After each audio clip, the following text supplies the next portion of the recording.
민주당 입장에서는 실제로 49%의 득표율을 기록했어요. 출구조사에서는 51%가 네. 넘었었는데 50% 벽을 넘지 못했지만 그래도 마의 40%라고 불리는 PK의 민심을 흔들었다 이런 평을 받고 있는데 네, 네. 여기에 대해서는 뭐 유의미한 결과라고 생각하십니까? 어떻습니까? 네, 저는 상당히 이제 그 의미 있는 결과라고 보고 있는데요. 소위 이제 보수의 텃밭이라고 얘기하는 게 대구, 경북 그리고 불경 이제 이런 지역인데 여기에서도 이제 변화의 흐름이 확실하게 보이고 있다라고 보고 있습니다.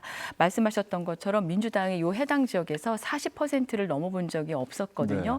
많이 가야 38점 얼마 뭐 이렇게 됐었는데 그동안 이제 간절하지만 얻지 못했던 득표율을 이번에 부산과 울산에서 보여줬고요. 그러니까 부산이 40.14, 울산이 42.54% 그리고 경남이 그거에 조금 못 미치지만 30.4%를 얻어내서 이쪽 소위 말하는 부울경 지역에서의 민심도 내란 세력을 좀 정리를 하고 그다음에 새로운 우리 그 나라를 이제 원한다라는 것을 명백하게 보여준 사례라고 생각을 하고요. 이게 그 사실상 되게 견고했던 그 보수의 어떤 그 진영들을 분리시켜 나가는 건 그렇게 쉬운 일은 아니었던 것 같습니다. 이게 너무 자연스럽게 오랫동안 입어왔던 옷인데 다른 옷을 갈아입는 것이 쉽지는 않았을 건데 이번만큼은 저희도 그 불경 그리고 대구 경북에 대한 여러 그 선전들이 좀 있었고 그래서 얻어진 성과가 있는데 아까 잠깐 말씀하신 것들 중에서 그 조금만 더 갔으면 더 많이 그래도 확보할 수 있지 않을까라고 생각했는데 이게 그냥 정말로 그 김문수 후보를 중심으로 한 그 국민의힘이 보여줄 미래에 대한 그 전망 때문이라기보다는 이제 심지어 보수가 괴멸되는 거 아니야라고 하는 그 두려움이 결집시킨 것이라고 판단을 하기 때문에 그 결집세가 갖고 있는 의미 물론 인정은 하지만 그 이렇게 바람직한 방향의 결집은 아니었다라고 저는 생각하고 있습니다. 그렇지만 또 국민의 입장에서는 부울경 TK, PK에서 견고한 지지를 확인했다는데 좀 의의를 들 수가 있겠네요. 했지만 그래도 우리가 원한 만큼은 못 나온 거다. 그렇게 보여지고 있습니다. 강원도로 보자면 21대 대통령 선거에서 투표율이 77.6%, 대통령 직선제가 도입된 이후에 역대 대통령 선거 가운데 네 번째로 높은 투표율을 기록했어요. 출구조사에서 이재명 후보가 우세인 경합으로 예측이 됐는데 결과는 춘천과 원주를 제외한 모든 시군에서 김문수 후보가 앞섰어요. 국민의힘 도당에서 분석하신 내용, 강원도 표심 어떻게 분석하십니까? 저희는 강원도만큼은 당연히 그 이기는 걸로 계속해서 판단하고 있었죠. 그리고 계속해서 데이터가 그렇게 나왔고, 근데 출구조사에서 우리가 지는 걸로 나왔지 않습니까? 그래서 매우 당황했어요. 근데 우리가 과거에도 이런 사례들이 있습니다. 왜냐하면 이 출구조사 할 때 보면 이 농촌 지역 같은 데는 좀 덜하는 것 같아요. 집중적으로 이 시내권에서 하다 보니까 이 농촌에서 나온 데이터를 잃었기 때문에 이런 그 잘못된 출구조사가 나오지 않았나 우리는 이렇게 생각하는데 과거에도 또 이런 경우가 있었습니다. 그런데 결국 우리 강원도에서는 이번에도 보다시피 춘천과 원주 빼놓고는 18개 시군에서 16개 시군은 우리 당이 이긴 걸로 나왔고요. 근데 그 원주하고 춘천 같은 경우에는 저희 당이 현재 국회의원이 없어요.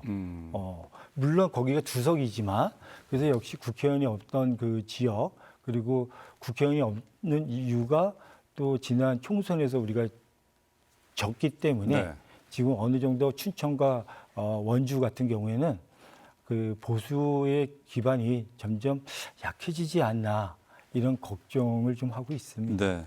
민주당 입장에서는 이번 강원도 표심도 상당히 의미 있게 생각하실 것 같은데요. 어떻습니까? 네, 맞습니다. 그 한중일 대변인님께서 말씀하셨던 것처럼 그 이 표심, 그 이 강원도에서의 표심이 조금 더 더불어민주당에 좀 개방적으로 진전이 되고 있다라고 하는 여러 가지 단초들을 확인할 수 있었는데요. 현실적으로는 저희가 한 3.35포인트 퍼센트포인트의 로 졌죠. 그렇지만 최종적으로 그 안에 내부를 들어가 보면 상당히 선전을 했다라고 하는 지표들이 있습니다. 먼저 그 20대 대선에서 강원도에서 이재명 후보의 득표율이 41.32%로 윤석열 후보에게 12.5% 거의 13% 정도를 패배했었거든요. 그런데 이번 선거에서는 불과 3.35% 그러니까 3년 만에 한 10% 정도를 저희가 그 격차를 좁혀낸 것이고요. 네. 그다음에 3년 전에는 강원도에서 어떤 지자체도 이긴 적이 없습니다. 그냥 그렇죠. 한두 개 동만 이겼었는데 이번에는 춘천과 원주에서 한 3, 4% 정도 그 우세하게 나왔다는 거죠. 그리고 전체적으로 봤을 때도 삼척을 제외한 17개 시군이 40% 이상 민주당의 득표율을 보였습니다. 그중에서도 또 양양군 같은 경우에 20대 선거와 21대 선거에서 이재명 후보에 대한 지지율이 3.71%가 더 높아졌다라는 그런 새로운 경향을 발견할 수 있었습니다. 네. 궁극적으로는 그 보수가 그냥 이제 정통적인 보수라고 하면 지켜질 수 있는 선들이 있는데요.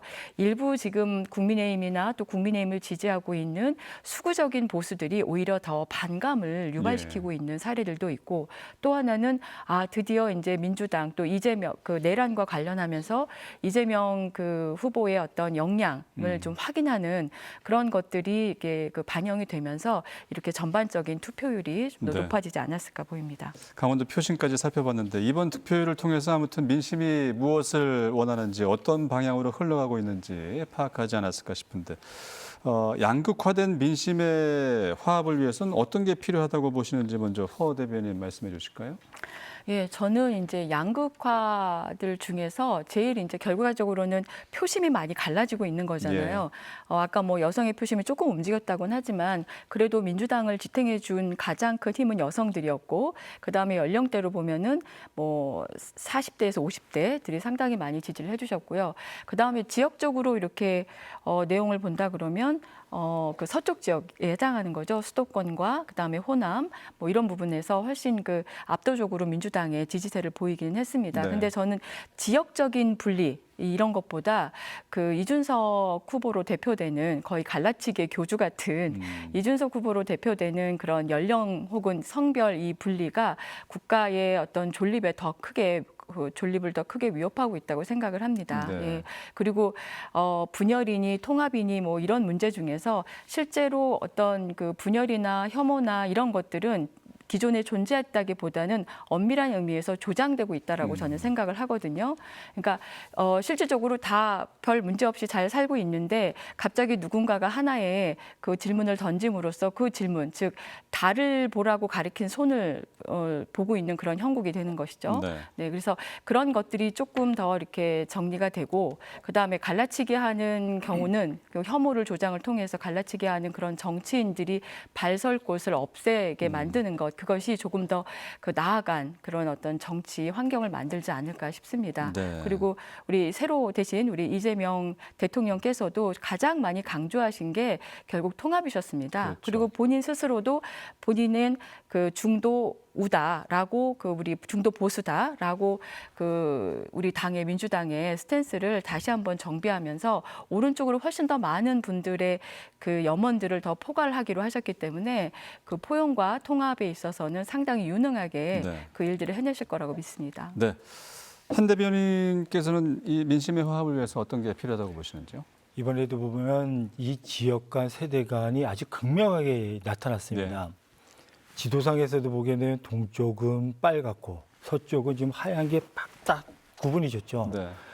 이거는 우리 앞으로의 국가의 미래를 봤을 때 좋은 현상이 절대 아닙니다. 선거를 통해서 국민이 화합을 해야 되는데 선거를 치르고 나서 국민들이 분열하는 모습들이 계속 반복되고 있거든요. 예.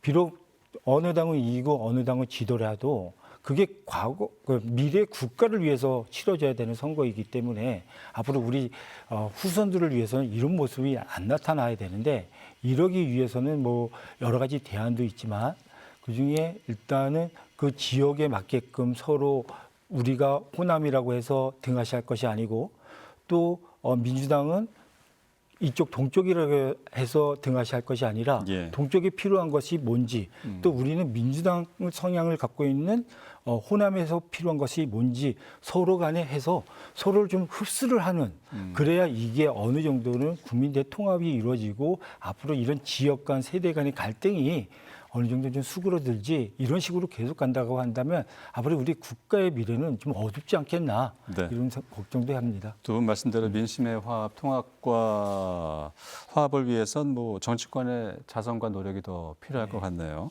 6.3 대선 투표율, 강원의 지역별 득표율, 민심 화합을 위해서는 어떤 게 필요할지부터 살펴봤고요.